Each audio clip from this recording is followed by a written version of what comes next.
right, folks, buckle up because we are diving deep today. Deep into a chapter about digital copywriting. From a textbook, no less. Talk about meta, right? But seriously, before you peace out thinking this is going to be a snooze fest, Yeah, don't let the textbook thing scare you off. this stuff is gold. Pure gold. And it's way more interesting and actually way more important than it sounds. It really is. You know, we throw around the phrase content is king all the time, but It's true, though. this chapter really drives that point home. Big time. Like I was telling my brother the other day about his website. Uh-oh. What happened? It's for his photography business, right? And he's a great photographer, don't get me wrong. Right. But the website, crickets. No one's visiting. Oof. Yeah, I've been there. And you know what? Turns out his copywriting, it was like he was writing a gallery exhibition description or something. Way too formal. Totally. Like, who talks like that online? Nobody.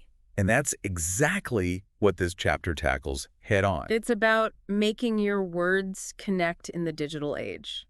Because, let's face it, there's a ton of content out there. An overwhelming amount. So if you want to stand out, you got to grab people's attention. And that's where copywriting comes in. That's the make or break factor, for sure. And it's not just about websites either. We're talking emails, social media. Oh, don't even get me started on social media. It's like its own beast. Totally. But the good news is a lot of the principles are the same. So no matter what you're writing or where you're posting it, This chapter's got some serious wisdom to drop. and we're going to break it all down for you right here, right now.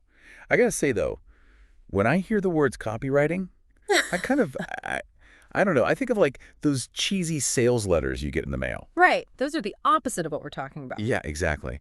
So how do we make sure our writing is actually engaging? Well, get this. This chapter actually recommends writing for an audience of one. Audience of one. Wait, hold up. Yeah. That sounds kind of lonely, doesn't it? Yeah. I thought the internet was all about reaching the masses. It used to be, right? But the online world has changed. Big time. Okay, true. You've got niche interests. You've got these little communities popping up. It's like everyone's in their own little corner of the internet now. Exactly. Yeah. And trying to shout from the rooftops to reach everyone just doesn't work anymore. Okay, that actually makes a lot of sense. So instead of trying to be everything to everyone, You become the thing for that one perfect someone. I like it. But how do we actually do that? How do we figure out who this one person even eyes as? Enter the persona. The persona. You know, it sounds more intimidating than it is. Basically, instead of a generic target audience, you create a fictional character. Hold on. Like we're giving them a name and a backstory, the whole 9 yards. It can be that detailed, yeah. But the main thing is to think about your ideal reader as a real person. What are they into? What keeps them up at night? Okay, that actually helps. So instead of trying to appeal to everyone, we're zeroing in on the specific needs and desires of this one very important person. Exactly. Remember that knitting forum you were talking about earlier? Oh, man. Don't remind me. If you'd had a persona in mind for that community, someone who loves knitting, obviously, but also enjoys a good laugh and hates being bogged down with jargon, you probably would have written that intro totally differently. You're telling me. I cringed just thinking about it. I bet they all thought a robot had taken over my keyboard or something. See, so by getting crystal clear on who you're talking to, you can craft copy that feels like it's speaking directly to them, you know, like a conversation, not a lecture. So tell me, who are you trying to reach with your writing? Well, with this podcast, we're kind of like that friend who's always geeking out about the latest marketing trends, you know? But in a fun way. Exactly. We want to make learning about this stuff engaging, exciting even. Because it is exciting. It totally is, especially when you start seeing real results. Absolutely. And speaking of results, this chapter had some really interesting points about how people actually read online. Or should I say how they don't read. It's true. Most people aren't settling in with a cup of coffee to savor every word on a web page. More like skimming and scanning, looking for the good stuff. Exactly. They're hunting for specific information. They want to know what's in it for them, and they want to know it fast. So big blocks of text. No bueno. No bueno at all. You got to break it up, make it easy on the eyes. Like those bite-sized snacks that are way more satisfying than a whole meal sometimes. Perfect analogy. Think headings, bullet points, short paragraphs. All those visual cues that say, hey, this is important, keep reading. It's not just about making your writing look pretty, though. It's about respecting your reader's time. Because nobody wants to feel like they need a PhD in topic just to understand your website copy. Or your email or your social media post or... You get the picture. Short, sweet, and to the point. Speaking of to the point, did you notice how much emphasis the chapter put on having a strong call to action? Oh, yeah. That was a big one. Don't leave your reader hanging. Right. It's like, what do you want them to do? Click here, sign up now, tell us what you think. You gotta spell it out for them. Make it crystal clear. Because if they have to think too hard about what to do next, They'll just bounce. gone. Hmm. Strong call to action. Got it. What else? Oh, we can't forget about our good friend SEO. Ah, yes, the SEO elephant in the room.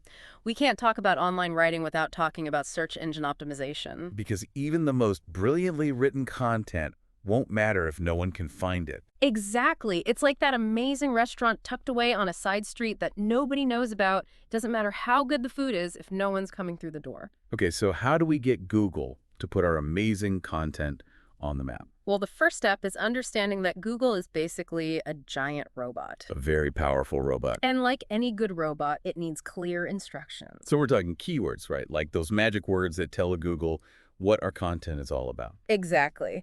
And it's not just about sprinkling them in randomly. We have to use them strategically in our headings, our page titles, even those little meta descriptions that show up in search results. It's like we're speaking Google's language. Exactly. And the more fluent we become in that language, the better our chances of ranking high in search results. And let's be real, ranking high is the name of the game. But even if we manage to appease the Google gods, we can't forget that we're ultimately writing for humans, not robots. Right. 100%. And that's where things get really interesting, because we have to find that sweet spot between writing for search engines and writing for actual human beings. Which brings us to one of my favorite parts of this chapter, conceptual copywriting. It sounds kind of fancy, but it's really about infusing your writing with big ideas. Right. It's about connecting with your audience on an emotional level, making them feel something. Like that example from the chapter, the woman without her man is like a fish without a bicycle. Such a great example. It's not literally about a woman or a man or even a bicycle, really. It makes you think. It makes you laugh. It's memorable. And that's what good copywriting is all about. Absolutely.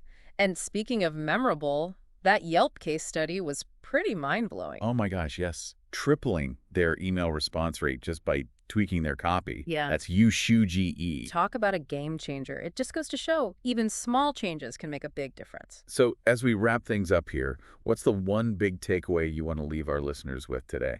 You don't have to be a copywriting guru to write compelling content that gets results. It's about understanding your audience, structuring your writing strategically, and adding that sprinkle of magic that makes your words sing. Beautifully said. Yeah. And on that note, we've reached the end of our deep dive into the wild world of digital copywriting. We hope you've enjoyed the ride and learned a thing or two along the way. And who knows, maybe you've even been inspired to put some of these tips into practice. Until next time, happy writing.